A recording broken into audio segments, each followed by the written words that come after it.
Okay, so here we go.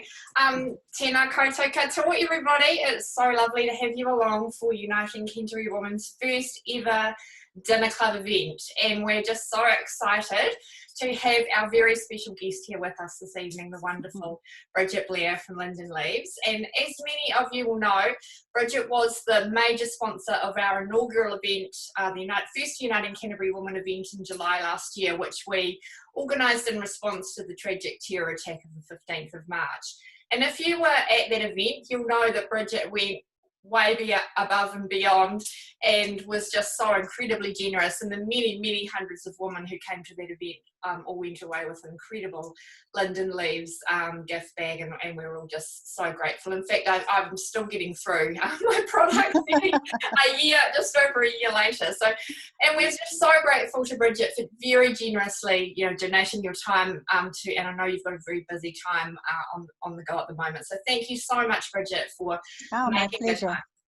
No, absolutely my pleasure. So welcome everyone. It's great to be here. Oh, thanks, Brigit. And I'm not going to tell you too much about Brigit's story now because we're going to let Brigit do that. But just a couple of things I did want to say. So you're going to hear tonight about Brigit's amazing business story. And it is quite a well-known business story about how Brigit started her company, but I'm sure you'll absolutely love to hear it. In 2010, Brigit was made a member of the New Zealand Order of Merit for services to business. She's an extraordinary woman, and her company is now internationally recognised. It's won a plethora of awards for quality right in New Zealand and overseas. And so I think we're in for an incredible chat with an extraordinary woman. So just to get things started, Brigit, we'd just love to take you back 25 years it is now since you started Linden Leaves in your kitchen. So would you mind taking us back to that time and just sort of telling us how it all began? Sure. So yeah, 25 years seems a long time ago. Some days, other days it just seems a flash in the pan. But as many of you may know, we have 3 children, so grown up now, but 2 of the 3 had very sensitive skins, allergies, eczema, asthma, the whole 9 yards. So I think I spent most of my time between medical centres and hospitals. And I just became quite concerned and quite frustrated that there was nothing except basically steroid cream was handed out for the healing aspect, and the things that we were given to bathe them and try and take care of their skin. If it wasn't a steroid cream, it was just so awful smelling, awful consistency, really ugly, like big pharmaceutical pots. And I'm sure things have improved a lot, but for those of you who have been through it, there was a soap substitute that was like sort of floated around in the bath and glubby globs of white goo. So when we built this house, we built this great big tile tub long before big baths were sort of popular, with the idea that we'd just run one big tub and put all 3 kids in the same time. And of course, the one in the middle who had lovely skin didn't want to get in the bath with this awful white stuff floating around. And then I had to put coal tar on the children's skin, and it really smelt, and then even bandage it so they wouldn't scratch. And then when they went to school, especially my little girl, they teased her that she smelt because the coal tar was really acrid. In fact, I don't think they even use it now. So, and then if they had other children over to play, they always wanted to hide everything because it just looked so ugly. So I just thought, at least if they had something they had to do every day of their lives, if it looked nice, if it smelt nice, if it was nice to use, it would be a help, where this just seemed to add insult to injury, really. And then particularly the steroid creams, I thought, yeah, it's sort of ambulance at the bottom of the cliff, and it's all right for a short-term fix something, but when you're on it, weeks at a time and continually. So I thought a lot about my granny, who grew up on the Chathams, and I remember the story she used to tell us about collecting herbs, and there was no doctor there, and it was a very tough life, and families with 9, 10 children, and no fridges, no electricity, no mod cons. And so I just began to think, like, how did they all manage? and they didn't run off to a doctor, and they didn't have all these creams. So that sort of began my interest in natural ingredients. I didn't have a lot of knowledge about it, but I just came up with this thought in my mind that best thing would be oil, because when you blend an oil or make an oil or just use one oil, you don't need to put anything else in it. So you don't need to put preservatives, you don't need to put binders or fillers or colorants or anything. So I remember troopsing down to my doctor ad nauseum, as I often did. We were great friends by the end of it all, and said, look, I don't want any more steroid creams. I think that if I used oil on the children, it would be much better. And I always remember him saying to me, look, it's not like a car engine. You can't just pour oil down and think that it's going to solve everything. But I was a bit of a one-woman crusade, and I was quite a determined person. So I just thought, well, I'm going to try. And actually, now people do take primrose oil, fish oil, people eat oily foods. And I am a great believer in what you eat also reflects on your whole holistic approach. So then my thought was, well, oil's about as ugly as jars and things we've got. So I thought if we could make it pretty, and came up with this mad idea to put botanicals inside. And here, 25 years later, we are still slicing lemons, tamarillos, gathering wild apples, freeze-drying strawberries, freeze-drying roses, lavender, larkspur, and making the little intricate bouquets to go inside the bottle. So they actually have no function except to aesthetically enhance. And I think it enhances the mood. It's a wee bit like if you go to a restaurant and get a really beautiful meal, or buy a pair of shoes, or have a nice dress, or go somewhere that's beautiful. It just uplifts your whole soul and sort of puts you in a slightly better place. So I thought, well, if you can start the day feeling like that, and it's amazing, 25 years later, I still marvel every time I pick up a bottle. I feel like quite uplifted. So that's sort of where it came from. And then I never ever intended to make it a company like this. I sort of was doing it for my own children, and then of course what it's like in New Zealand, someone, oh, can you make some for me, can you make some for me, and sort of it went from there. It went from there into an international company, selling into how many countries now is it, Brigit? I think there's about 9, and one of the marketing managers did sit down and figure out, and I think we've sold about 1.4 million bottles of handmade oil or something over the years. So it's but it's still something that everyone in our team really loves to do as well, and there's huge pride in making one and making it beautiful, but each one is also unique. Like there's no 2 bottles that look exactly the same. So it's something that everyone still really enjoys doing. Oh, it's an incredible story, Brigit. So how did you sort of start? So you obviously started with the market in New Zealand. So how did... Well, actually, no, which is, we were quite strange right from the beginning. So apart from my family and my friends, at the time I was, as my actual hobby and my interest, I was importing antique Korean chests. So I was going up to Korea about 4 times a year and just selecting antique chests and bringing them back. And so I actually, just as women do, I met this Korean lady. I honestly, we just clicked. I'd known her like 2 days, and we set up a joint venture company in Korea and decided we would send these body oils mad to Korea. So actually for the first 2 or 3 years, we only exported to Korea.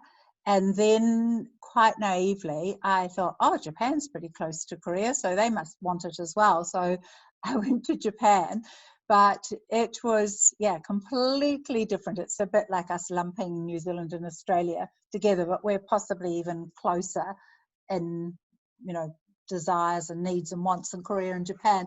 So we're like, for instance, where one would like a really strong fragrance, the other likes a very soft fragrance, and just little things like that. But we did get into Japan, so we exported to Japan, And then we started to look at other markets. And actually, I always thought New Zealand was just too small, too difficult, too spread out. But then the other buyers started to say that, what's your position in New Zealand? How many stores are you in? And, who are your competitors? Now, oh, we don't sell in New Zealand. And then what's the matter with your product? Why can't you sell it in New Zealand? So actually, we then came into the New Zealand market really just to have it as a brand anchor. By the book of NZTE, we did everything completely round the wrong way. But that's the beauty of naivety. You just don't know the way you should be doing it. So we just sort of charged in and did it. And then, but I think and I think women do that, but probably everyone as well. You start off on something and you learn as you go, and just twists and turns, and it was honestly just a learning journey. I didn't really have a master plan. I didn't know the way I should do it, so I just did it the way my sort of heart and my gut told me to go. That's incredible. And I think you're quite right. It's often the way women do things too, isn't it? We sort of don't even look at the rule book or the way of, No. But I think that's when the best things can happen as well. I think so. I think if you can overthink everything, and to be honest, if I had really thought about it all, and if I'd known what I was getting into, I wouldn't have started. So I think that's the beauty of just having an idea and, a little bit of, I think passion's the main thing. It gets you through everything else. But if I had gone to see a business consultant and sat down and did a business case and everything like that, I'm quite sure I would have thought, oh, do you know what, this is all too hard. I don't know nearly enough about it. Just don't go there. So I think the other thing with being a woman is, I wasn't afraid to say, I don't know anything. I didn't know anything about shipping or CBMs or airway bills or masterway bills. So I just asked everybody. And I think, and mainly they were men, but they were really gracious, and they didn't mind at all just telling me and showing me and teaching me what I needed to know. Like, I knew what I wanted to do with the product, but I didn't have any idea about all the other things to actually get the product to market, and regulations and all that sort of thing. And honestly, some of it was just foreign language to me. I never even heard what they were talking about. So I think as long as you're happy to say you don't know and learn, people are always happy to help. Absolutely. So is Asia still quite a big market for you? Yeah, it is. So we looked, it was always our big market, and then we sort of got waylaid a little bit and really looked at Europe and the UK, partly because of language being a little bit easier, but actually with the GFC and obviously now with COVID, that's very recent, Asia's really is important because they are our neighbours. And they're the closest for us to get to. It's like 1 12-hour trip to Korea, where it's basically 24 to get to Europe. So it's actually it's sort of a nice little bundle of countries that are relatively close to us. And I think as well, because they don't have a lot of other pastimes with their close living, that actually they've understood wellness for a long time. It's been important to them. So in some ways the message, a little bit gets lost in translation, but the actual concept of wellness and taking care of yourself is something that they're quite developed in. And of course, it's not just oils that you sell now. Is it right that you've got about 200 products? Is that right? Too many, yeah. So we're one of the very few companies, New Zealand companies, who do from head to toe. So I don't know that it's a major positive, but it's just the way we are. So we do shampoos, conditioners. We do a skincare range for the face, which is 100% natural. We do oils for the body. We do shower gels, lotions, hand creams, foot care. And then we also do things like diffusers and candles and sort of homewares, because to me that's also important. Like, I really think the sense of smell for me is really evocative and powerful, and often brings back memories for me. I can smell something and I'll remember something. So yeah, we do broom spray and diffusers, candles, not a huge range, but just something. So if you do love Linden Leaves, you can take it beyond the bedroom or the bathroom and have it in the house as well. That's fantastic. And you mentioned your granny Mm. earlier. So is that really where your love of, or your understanding of natural products came from? So had you... Yeah, I don't think I really realised it at the time, but you know, when you're younger and your granny talks to you a lot, I think there's always a lovely, or mostly a lovely relationship between grandchildren and grandparents. And yeah, for me, like growing up in the city, although we were sort of quite outdoor country children, because my mum had been brought up on a farm, so we had ponies and we rode and that sort of thing, but essentially we were city children. So for her to be telling us stories of the Chatham Islands and how she grew up was probably as foreign as, you know, us telling our children about the dial telephone and things that they just think is just so old-fashioned and unbelievable that people lived like that. So I guess that was my relation, you know, my thoughts about the Chatham Islands, that yeah, it was like Robinson Crusoe type of stories in some ways. And I don't ever think I thought at the time, oh, you know, natural ingredients, this is where I want to go. But it just intrigued me. Like, well, when I didn't really think about it so much until my own children had so many problems. I was like, oh, well, my mother didn't ever have this. They lived in the back blocks on a farm and were very isolated. And her mother had nothing on the, you know, the Chatham Islands, well, as a child, her parents, obviously.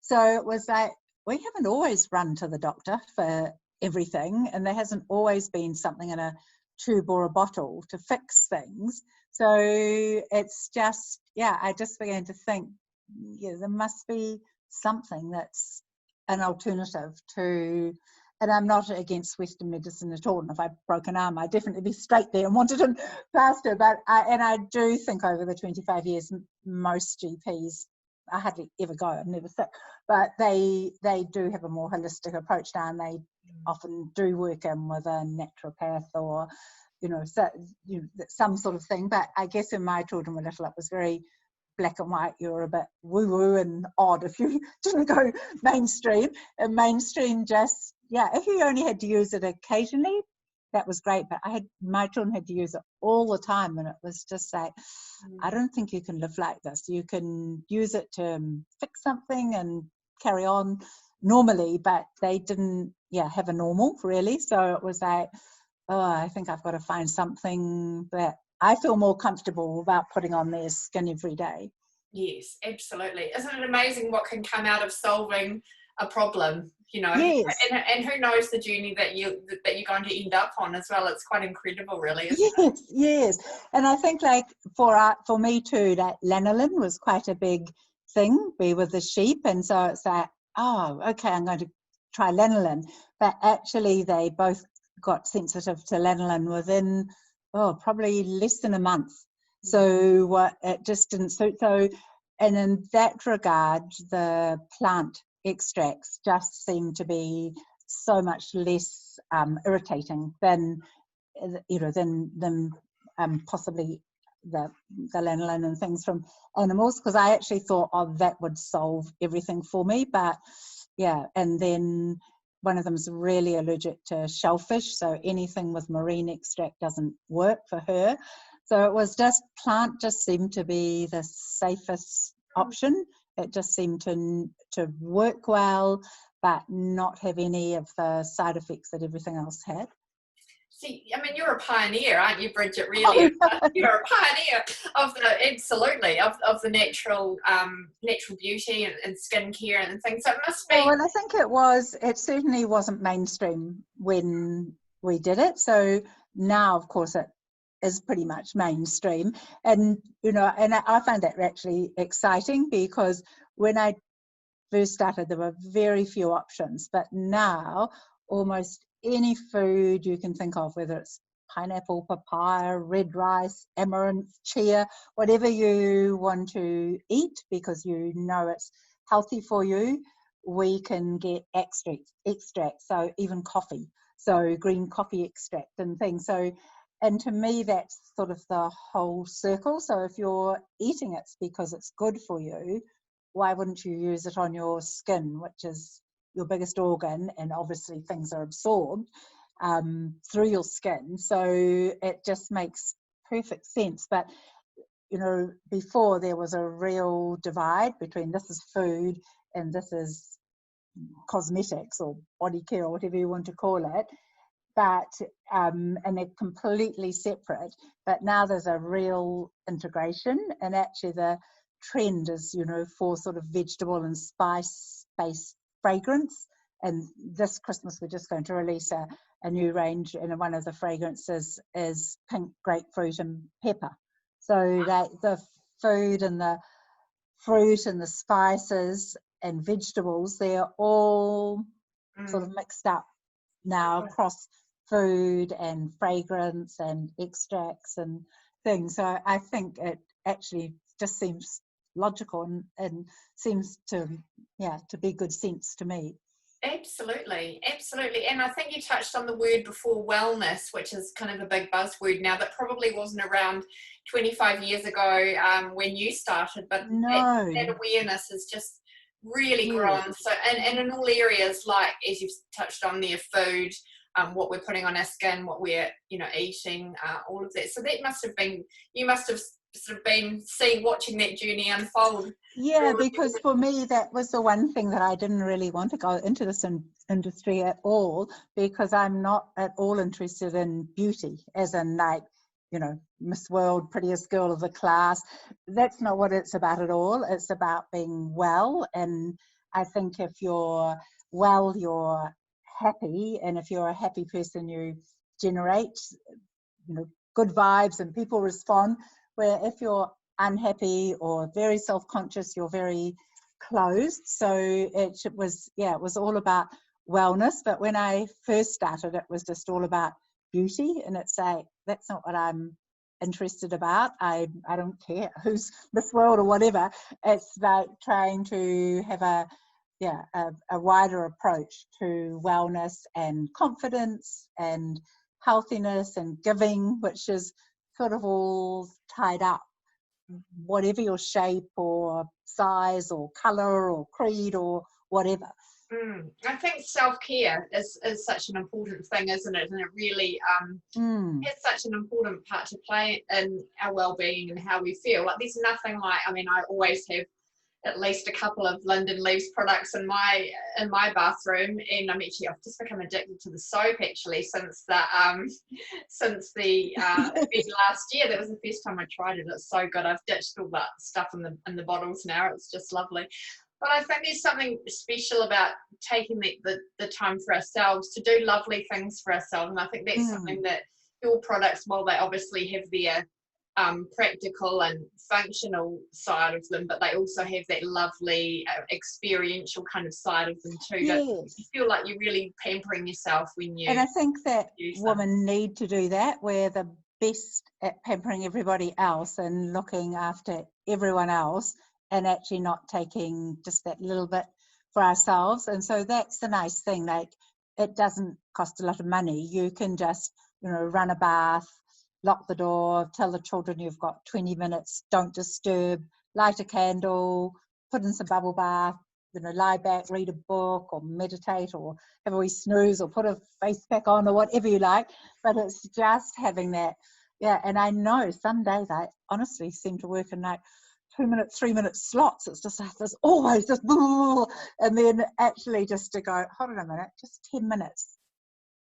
Forget everything and just take that little bit of time for yourself. And it mightn't always be about putting something on your skin. It might just be sitting in the garden for 10 minutes, or, you know, picking up a magazine and do not disturb for 10 minutes. But yeah, I'm terrible at doing it. And I think women are in general, because we're always making sure everybody else has got their 10 minutes, and then the day's gone, we've run out. So I think if you can just get into that little ritual of pampering yourself, and whether it's just, I actually have quite a long hot shower in the morning, and I always think I'm a bit guilty using the water, but that's my thing. I just know, like, I run the water probably 4 or 5 minutes longer than I should, but that sort of sets me up for the day. So whatever it is yourself that you feel, yeah, just a little bit, yeah, you deserve it. You're a little bit spoiled. It's like, yeah, well, I've got a big day, so I'm just going to stand under the shower for 2 or 3 more minutes and enjoy it. So whatever it is, or whether it's you like massaging something into your face or brushing your hair for an extra 5 minutes or whatever, yeah, we just have to actually do it, because you think, oh, tomorrow, but suddenly the year's gone and you still haven't done it. Absolutely. And so the next generation of your family involved in the business as well, your daughter's quite involved? Really one daughter, ironically the one with no skin problems whatsoever, the one in the middle, but she does our sort of overall concept and for the brand. So she's very talented. They're all quite arty, our children. And at various times they've all done things like the youngest one, Kat, works in post-production. So she has done video work and things. Chris works in IT. So earlier he did websites and things. But Juliet's the one that stayed there the longest. So she's still there on a contract basis. So she really does the brand concept for the overall arching brand and sort of the positioning and the philosophy, I suppose. And then there's a marketing manager, and then there's a graphic person who does the nitty gritty over the concept. So I mean, they have all grown up with Linden Leaves, and I do feel very lucky and a little bit guilty sometimes that's all I ever hear about, but they're lovely children. They're all very interested and very supportive, and as is my husband. So it is sort of, it's a Linden Leaves family, but then we have a larger family with the 20 people who are in our team. So for me, that's also sort of family. So they all have their opinions, and they're not shy at giving them, which is good. And also they're also digitally aware. They're always sending me things like, Mom, have you seen this brand? Have you seen this new product or something? So it's quite nice that if they see something, they'll twig that it may interest me. And I'm such a digital dinosaur, I probably haven't seen it, so they've flicked me things to have a look at. That's fantastic. And you mentioned your staff, and I know when Zara and I tuned up, and you very kindly filled our cars with all sorts of amazing Linden Leaves products. We did have I think a bit of a sneaky chat to some of your staff, and they were telling us about just how kind you are to your Linden Leaves family as well. And I know that kindness, we've experienced it at Uniting Canterbury Women. I know your staff feel it, but kindness is obviously a big part of who you are, and your philosophy, and that extends into your business as well, I imagine. Do you sort of have a kind of a philosophy around that? I think you just treat people the way you would like to be treated, and it's, it is about respect. And yes, you might be the boss. I never think of it like that, or the one where the buck stops.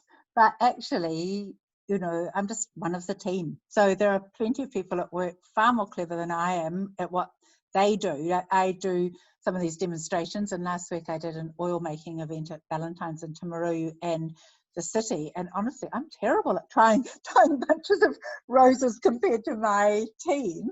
So they're just experts at it. And then I'm not a graphics person, I don't have amazing computer skills for our database, and so everyone, what they do much better than I do. So it's just really a matter of respecting people, and they're lovely people, and some of them have honestly been with me for 25 years.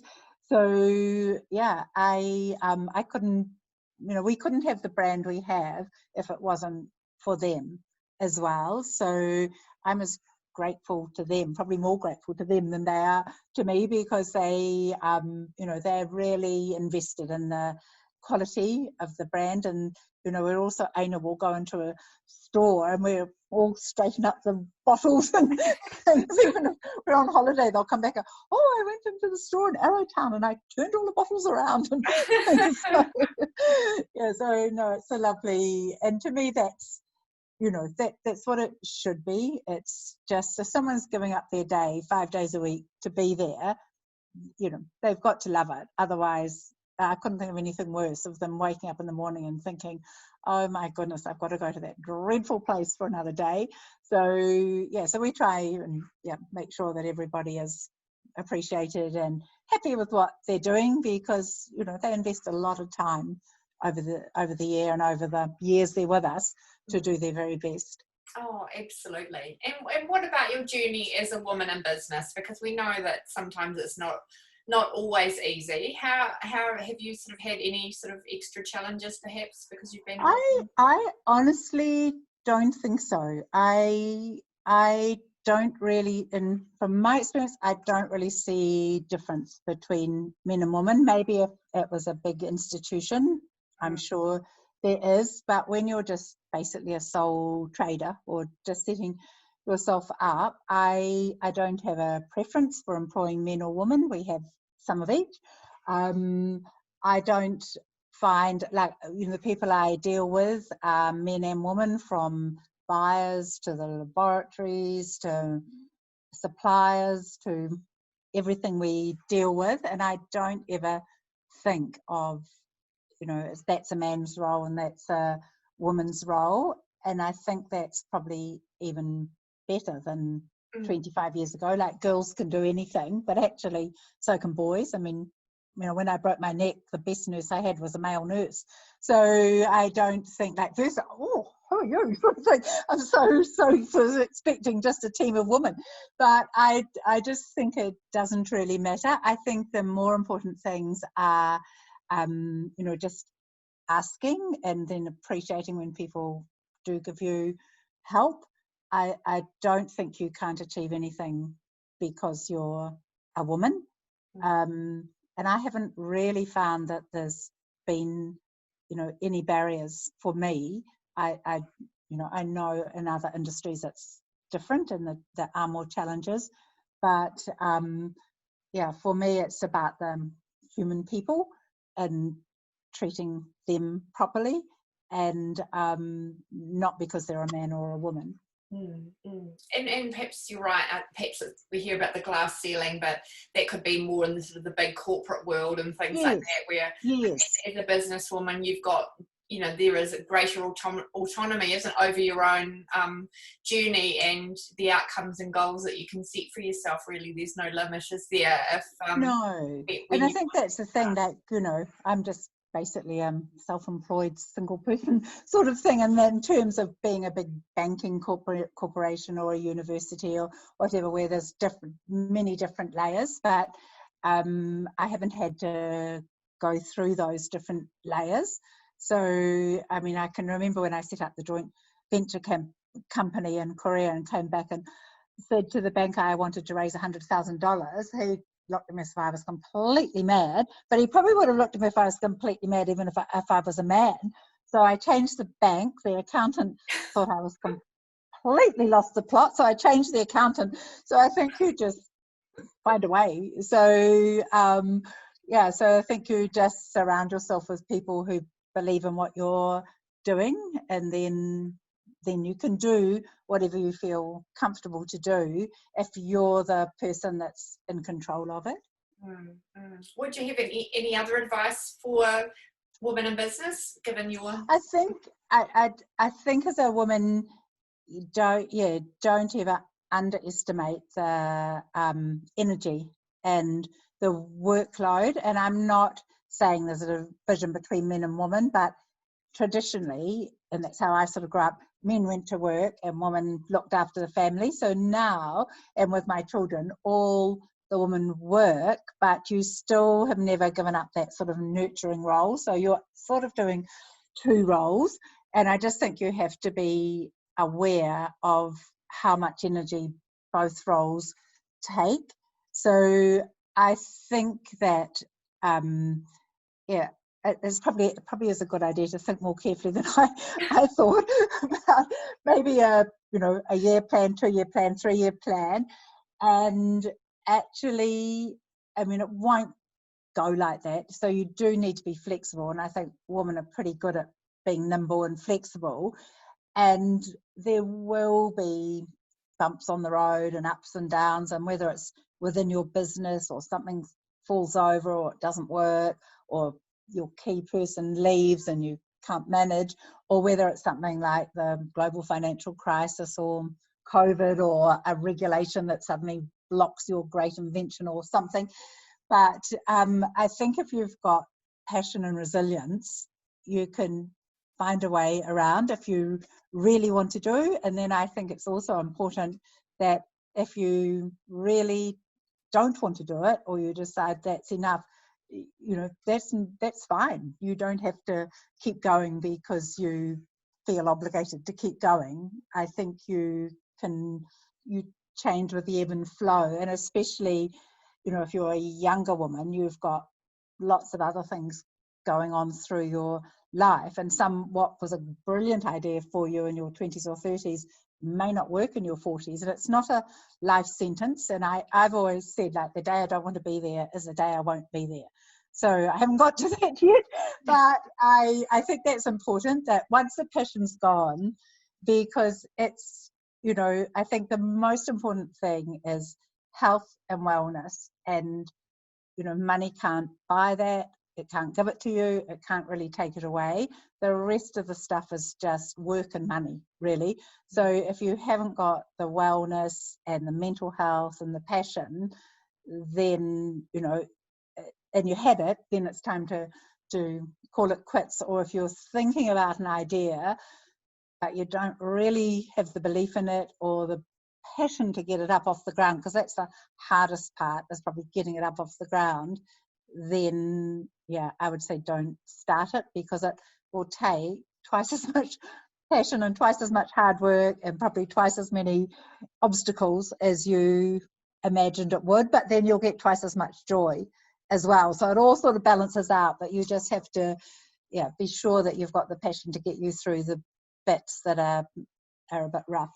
Oh, absolutely. And you just touched on COVID there, Brigit. How have you been affected with the... Well, we probably started as, like, health-wise for us, absolutely fine. I know I was supposed to be locked up at 70, but I just think was nuts to me. Like, I'm never sick. I'm probably healthier than half the people walking around there. So for me, I just carried on doing what I was doing. So that was no problem. So in terms of personal life, it was a breeze, and we're all so lucky, and we live on Westmoreland, so I had never done so much walking. It was like, keep us locked down for 3 months, 4 months. I was walking on the Port Hill, so that was nice. But we were actually deemed an essential business because we do, hand wash and shampoo, and they actually even deemed skincare was essential from that wellness point of view. And then we did hand sanitizer. So what we did was I think we took an extended leave over Easter, and then we divided our team into half. This for Christchurch office, and so we had just a small team in production of people who there's no one particularly young at Linden Leaves, so we knew they weren't out night clubbing or that sort of thing. So we just, the same group came every day, just restricted hours. And then the production team who couldn't come, they took all the roses and things home and just tied bunches. And then we sold online, so we just sold essential things that we couldn't dispatch candles or diffusers, but we could dispatch hand wash and shower gel and lotion. So we were actually really busy. And then we also supplied pharmacy for essential, and then quite a lot of the private hospitals bought hand cream because their nurses' hands, because there's a lot of hand sanitizer out there that's like paint stripper. It's just awful. So people's hands were getting cracked and things. So so it was, from a business point of view, it was tough. So all our staff were generous at agreeing to go to 80% salary, 80% hours or less, but we paid them for the 80%. And then we had, but actually for us it started really in January because we have a big market in China. So we don't sell into bricks and mortar stores because of the animal testing issue to register your products, but we can sell on Tmall and Little Red Book and JD.com and things like that. But the cities had closed, so they couldn't distribute. And then also the freight was just so expensive. So we had sort of China closed, and then Korea closed, and Malaysia closed, and Japan closed, really all before we closed. So it was just like, oh, well, you know, now we're closed. And then slowly they started to reopen. So, yeah, so we've got through it. I honestly, sadly think the pain is just going to start now. I think, yeah, people got through because of the wage subsidy. Businesses got through because of the wage subsidy. But I think the beginning of the really painful times probably only just going to hit us. So for us, we honestly don't know. Like, we don't know how Christmas will be. We've truncated our Christmas offering quite a lot. We have no idea whether people will just think like, oh, I'm so sick of this, I'm just going to buy things for all my friends for Christmas, or people will just go, yeah, this has been the worst 3 months, we're just going to flag Christmas this year. So we're optimistic, and I made a commitment to keep all our team. So yeah, one way or another we'll get through. But at the moment, it's I would say it's probably been better than we expected. When stores reopened again, there was a bit of a shopping frenzy, but I think that was just because people were locked down for so long, they just were going to go and buy something they enjoyed. But whether that will remain, and then we also supply luxury lodges, so I felt so sorry for them because they were just like cut like that, nothing. But they've actually, New Zealanders have supported them so well, so nothing to the extent it was, but there are orders trickling in from them, and it just, yeah, it gives me great joy to think that people are going and staying. And it's probably just lovely because I think most of them are doing like 3 nights for 2 or something like that. So there's sorts of places that we'd never go and stay at normally, but it's an opportunity for New Zealanders to go. So I know that my family were down and they took my car and shot down to Queenstown, as you do. So they said the skiing was just like, it was so crowded down there. And so, you know, it was great that New Zealanders are out and doing that. But yeah, now sort of school's back, job losses are happening. So yeah, how the next 3 months are, I think, will be the most challenging time. Absolutely, yes. No, we'll just have to wait and see, I guess, and see how it all plays out. And I'm glad to hear that you were able to keep going as an essential business. That was that was fantastic. Yes. So, would you have any advice for women, whether they're in business or not, you know, during these times that are quite unprecedented? Would you have any advice? I'm not a particularly stressful person, so I think that no one promised us the status quo would never change. So I guess I draw a bit of strength from my parents, and I think they lived through a war and a depression. My grandfather had to walk off a farm, and you know, he had to go to Samoa to get a job, and my granny, who had like 7 children or something herself, she worked as a night nurse. So you know, we think it's tough, but actually the generation before us and the generation before them, yeah, they had much more. So I think it's difficult, but I think the biggest thing is to remain positive and just appreciate what we do have here. I mean, if you're going to be locked down anywhere or stuck anywhere, what an amazing country to be stuck in. And yes, definitely challenging if you or your partner or whatever has lost a job. But I mean, I think we will recover from this. So it's just a matter of, I think, being resilient and being kind, but really more being open, because there's always that response when someone's open.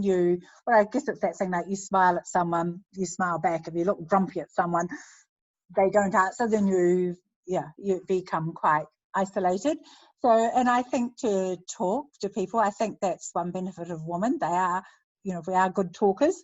So share if you're feeling anxious or concerned, to share it with, your friend or family or whatever, because I think it's not a very nice position, and fortunately, in touch wood, I don't have to be in it. But if you do have to let someone go from a business, it's not that you want to, it's at the end of the day, and that's the way I approached it with my team, was that it's not great that we're going to 80% salary, but my goal is to have a job here for you at the end of all this. So if we can all take a little bit of hurt and punishment and annoyance, then we'll be here at the end, because I think they will beat this. It might be as quick as they thought it was going to be, and within New Zealand maybe we're quite safe from a health point of view, but of course our economy's taken a huge hammering with shutting everything down, and then obviously tourism is such an important part. But we will, I'm an eternal optimist, so I think we will actually bounce back more quickly than the doom and gloomers say. I think that so it's a matter, I think, of being resilient and being patient, but also sharing that stress if you are stressed with whomever you choose to do it, because it's just the worries always seem worse at 3 o'clock in the morning, or if you only think you're the only person dealing with them, but you probably find a great bunch of people dealing with exactly the same issues and stresses, and when you share them, they seem to lighten.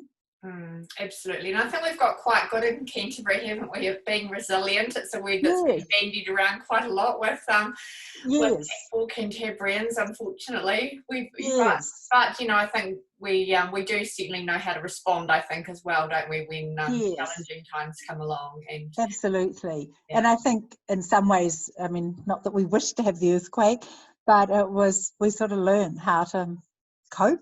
So when this came, it was just oh well, here we go again. But you do get through it.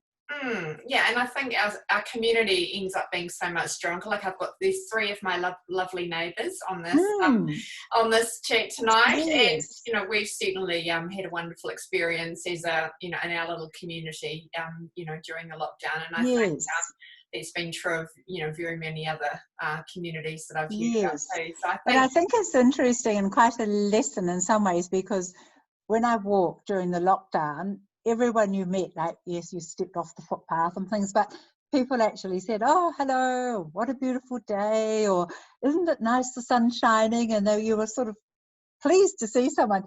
Where now I walk the same route, more or less, but no one says that. They might just smile or give a nod, but no one's just making that little bit of effort, because everyone's already seeing their friends and isn't feeling locked up. And I thought, it's actually quite nice to remember how it just seemed like people you didn't even know just cared that you were out walking and that you were okay.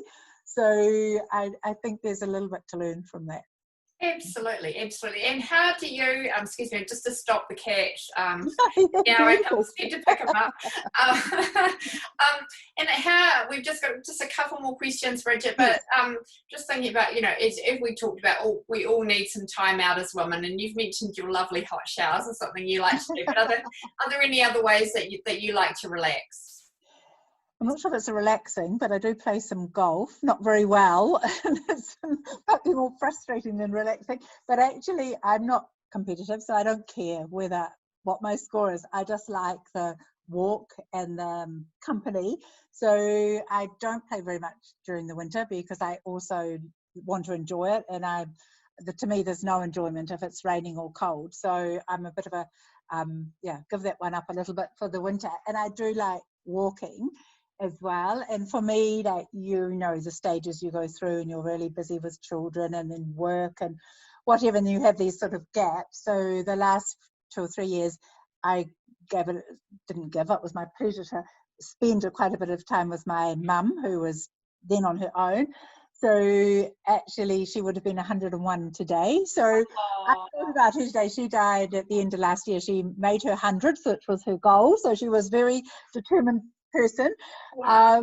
And so, yeah, for me, it was quite strange. After she died, it was like, oh, you know, normally I was cooking a meal, like I'd think, oh, I better plate another one up for mum. And it was like, oh, no, I don't. She's not here anymore. So I suddenly found I had this bit of time. So I think it's, yeah, you go through patches when you're really busy and there is no time to do anything. And it might, as I said, just 2 or 3 minutes extra time in the shower is your treat. But then you go through patches where those responsibilities of their children, they've gone off to university, or, you know, you're in that sort of patch where you've just, you can look after yourself a lot more and enjoy more time for yourself. And then you go through another patch where you've got other responsibilities. And for me, I've got grandchildren, but I find, you know, they're a joy. I mean, they're a busy joy, having had a 4 and a 5-year-old in the house for a few days. But yeah, I love that. So I don't mind being busy for that. So it's just a matter of, yeah, doing what brings you joy, and just having time to catch up with friends. And I must say, old friends are amazing. They forgive you for not having a minute for them for 2 or 3 months, and then you just catch up again and it's like you saw them 2 or 3 days ago. Absolutely. So I don't have any great projects. Like, work does take up a lot of my time, work and family, I guess, and family first. Well, I spend more hours at work, but like the family is always very important for me. So, you know, if the children come, I don't play golf and that sort of thing, but that's what I choose to do. But I feel very happy. I don't feel like I'm missing out on anything.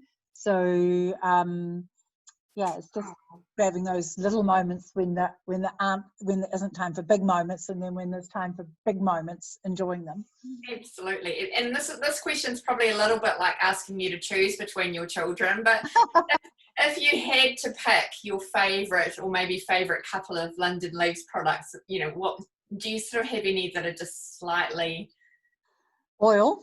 Yeah, body oil, facial oil for sure. And then we've just released a new regenerating elixir, and it's a product that we first released about 3 years ago, and it's very high in vitamin C. So because ours is 100% natural, it wasn't particularly stable. So it used to just change colour and things. So we took it off the market and went back to the drawing board. And we've just released it. And I'd sort of, you know, we've been through all the trials, but they're always not in the actual container. They're just sort of in little pots and things. And I thought, oh, yeah, it's okay, but I don't know. And then we got it in a week, or about 2 weeks ago, all beautifully packaged. And it was like, and I couldn't believe, like, after 25 years, I was whooping around the warehouse, and it's so beautiful. And I'm really happy that that we did do that we did take it off the market. We were like, oh, shall we, shan't we? It's, you know, some batches were great, some batches just didn't stay so stable, but so that's my little favorite at the moment. But I'm a little bit addicted to oil, so I think if there's a good shake, and I think this house is going, I'd whiz upstairs, facial oil, body oil, and then out the door.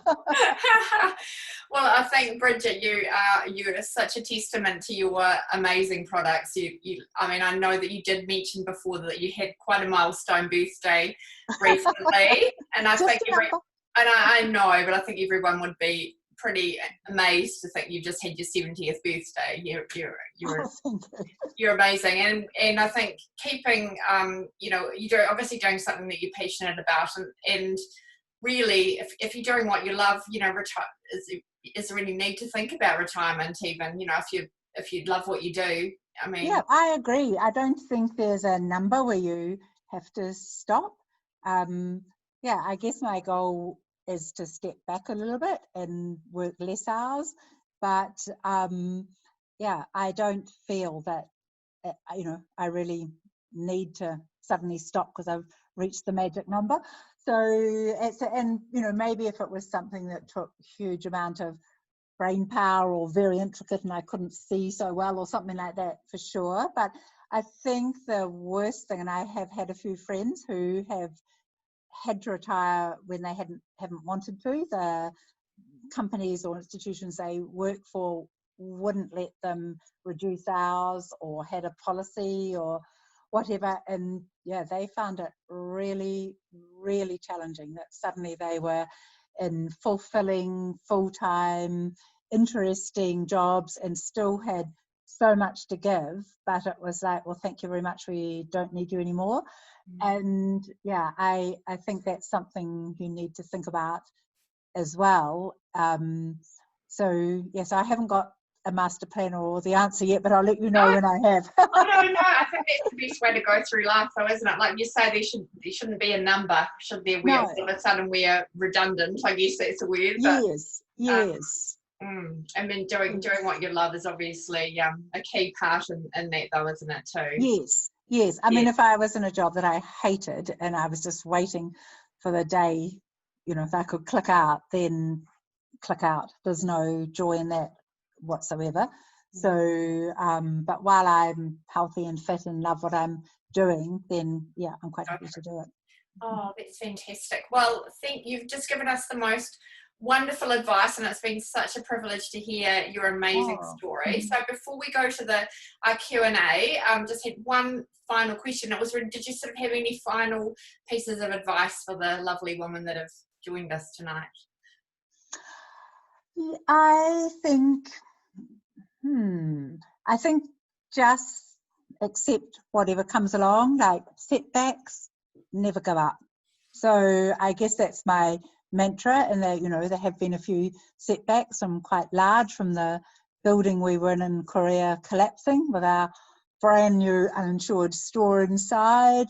You know, there's always setbacks, but yeah, I guess just that if you've got that sort of mantra, like never give up, you find a way through it, and as long as you're enjoying it, then yeah, keep going. Keep going. Oh, thank you so much. That's just amazing. So I'm going to put the screen back on gallery view for the Q&A. So Beck, have there been any questions pop up in the chat? Let me just unmute myself. No, but lots pop up in my brain. Right, go for it, Beck. Right. So, Brigit, I'm going to be cheeky. I have 2 brands, and I need to start moving them. What's etiquette around hitting up stores to stock your product? Do I turn up? Do I email, then turn up? What do I do? I think it's best to turn up, because if you email, I find, and I don't know what sort of store you're looking at, but most stores just have a generic email, so you're not getting to the person you need to speak to, and it's actually quite a frustration even for us. Like, a lot of them just have sales at or info at, and if that person you want to talk to, it happens to be her day off, by the time she gets in, it might be 35 emails down off the screen, so she just honestly doesn't see it. So I think probably the best way is to turn up so they meet you, have your face, see your face, and just say that you have got whatever it is, and that you would love to be able to sit down and show them over a coffee. They love a coffee. If you've taken a coffee, and could you make an appointment, they're very unlikely to see you there and then, but at least you will see, you know, make the first step. And I guess that is really the mantra, never give up, because they're not easy to get through to the person you need to speak to, and usually they're not on the shop floor, so you just need to get someone to see if they will get them. Or yeah, I think it's much better than just emailing, because if you email and they're really busy, it just gets in the too hard basket. But if you pop in and just say, look, you know, you'd just love to bring in a coffee and talk to this idea through with the buyer, and, you know, who do you need to see, and just get someone to give you the right information, so you're not wasting time as well. You know who it is you need to sit down and show, and definitely take the product, if it's takeable size, in there, because it's so much better if they can feel it, see it, touch it, than just sending them a picture of it. Wonderful. You've just given me permission to take a road trip with my best friend around the South Island. So I'll make sure. Go for it, girl. Off you go. Off you go. It was the plan, but I needed to know it was a viable plan for the business. Yeah, I think it's the best way. A little bit of cheekiness, a little bit, you know, quite a lot of determination, and just don't take no. Yeah, just don't give up. So once you get the number, just keep going until you get to the person, get it in front of the person. Perfect. Thank you very much. You're welcome. I have a question. Hmm. It's been really interesting listening to you talk about your natural products, because I'm doing a paper on religion, science and magic at the moment, and we're looking at the way of healing back 400 or 500 years BC, and it was very much about natural remedies, and we've kind of come a full circle, you know, through science and then and back again, haven't we? Yes. My question really is, and you can decline to answer this if you prefer, but really, I feel like this has been your life purpose, and I just wonder how have you evolved as a soul, and your in this journey that you've had on Earth? I think like my background was teaching, so long ago I was a teacher, and then I was a selector for the Department College of Education, and then I ended up as chairman of a board of trustees. So I never ever thought of any of them like as a purpose as such, and I was also really happy to, I think I did 9 years or something on this board of trustees, and my children were at the school, so you know it was just what I could do to help, and I love, you know, I was very interested in it. But actually I think it is funny how those journeys help in that, yeah, I'm not an expert at anything in this field, but I'm quite good at being a facilitator and getting other people to work together. And when I look back, I didn't study that, and I didn't ever think about my time on the board of trustees as being that, but actually as a chairman of a board of trustees, that's what I did. I didn't have the skills for the finance department or the building department or whatever. Oh, it's very much a facilitative role, isn't it? Yeah, so I think in that regard, and so I guess one of the parts I really enjoy about this business is sort of like an educator, like, yeah, telling and teaching, if that's the right word,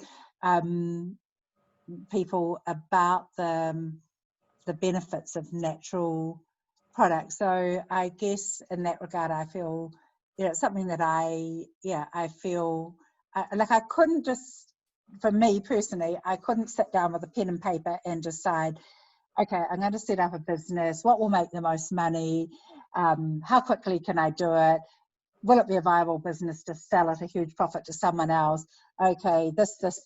Oh, I'm going to do whatever.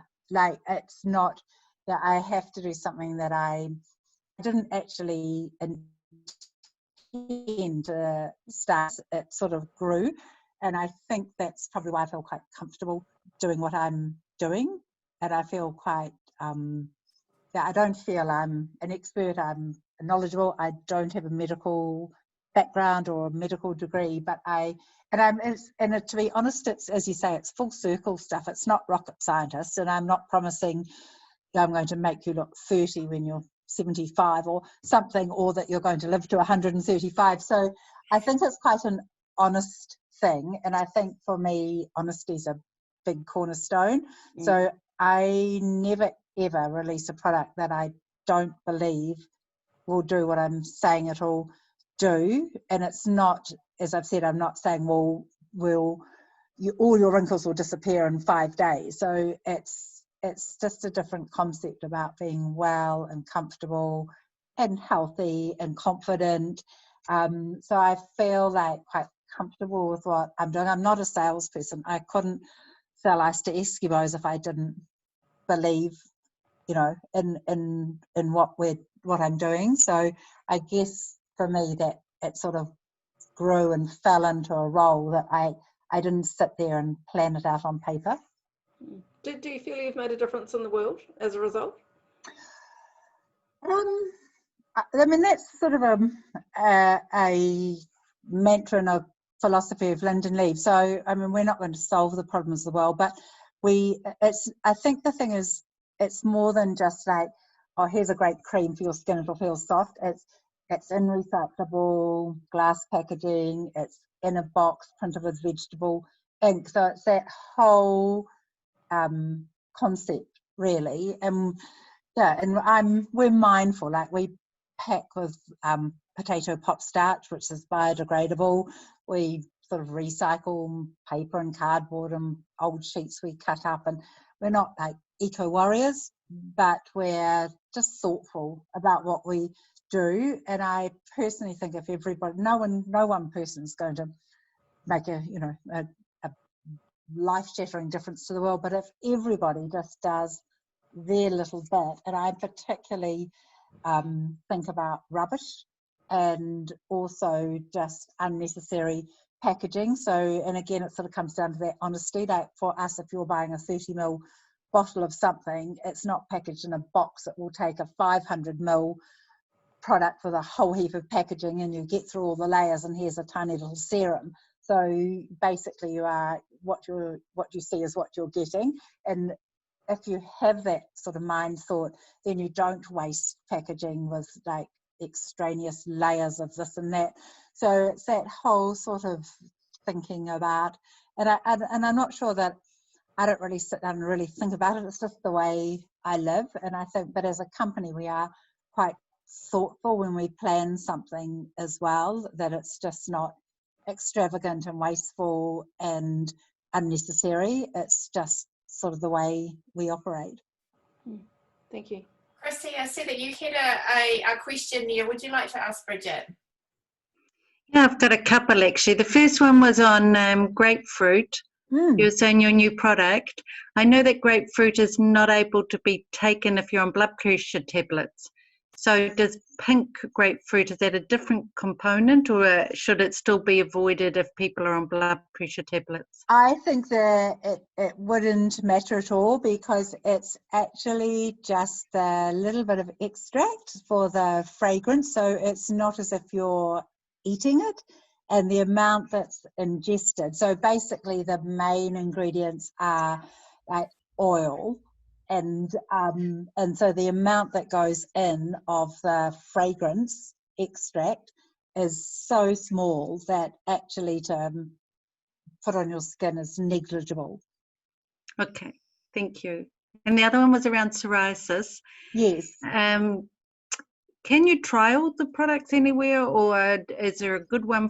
My daughter's hands have been bleeding since all this sanitization. Yes, yes. And so I'm just wondering, how do you know where to start, really? Yes. What's best? Well, a lot of the people who have psoriasis find that oil is really good for helping. It definitely helps the healing for the cracked skin. And actually, especially with people who, not from psoriasis, but people who think they have an oily skin, who over cleanse it, the skin is like sort of starved of oil, so it just makes more oil, so they cleanse more, and it sort of becomes this vicious circle where they cleanse their face 4 or 5 times a day, but it just keeps making oil because it's the body saying, I don't have enough oil.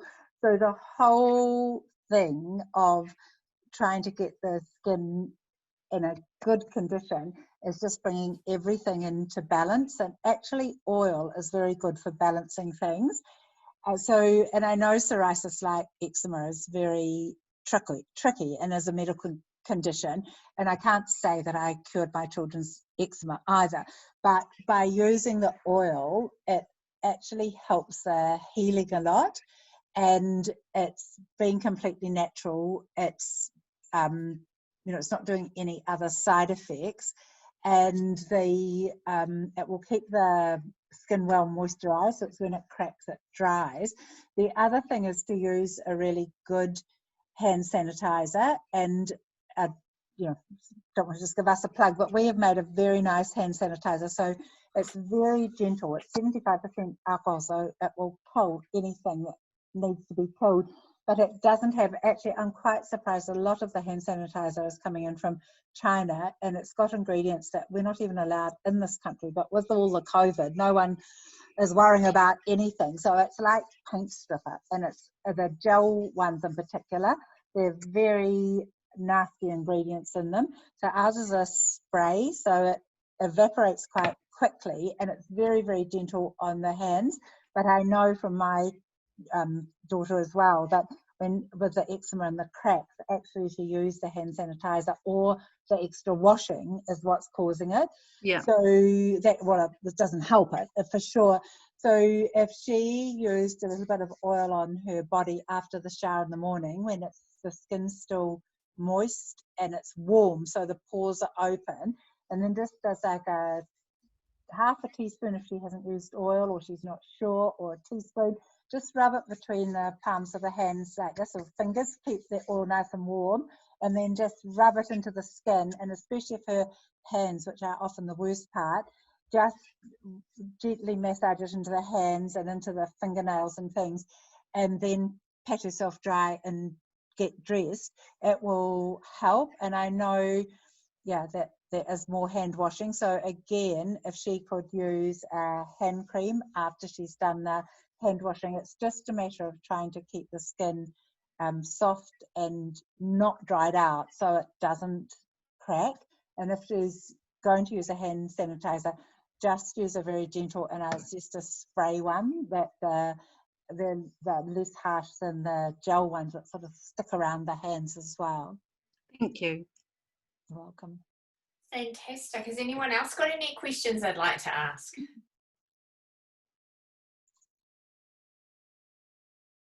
No? No more? Beck, any more questions? You're all good? Oh, a million, but I won't. You're welcome. She'll be wanting to book a session, I'm sure. Oh, well, Brigit, thank you just so much for giving up your time, your very valuable time. It's just been so wonderful to listen to you, to hear your amazing story. You've given us so much to think about, so much wonderful advice, and I think we should all give you a big clap for it. Oh. Thank you so much. Oh, thank you, Jo. It's been lovely and lovely to meet you all. And Jo has my email, or it's on our website. So if anyone later thinks of anything you'd like to ask, you're most welcome to email. And if I can help, very happy to do so.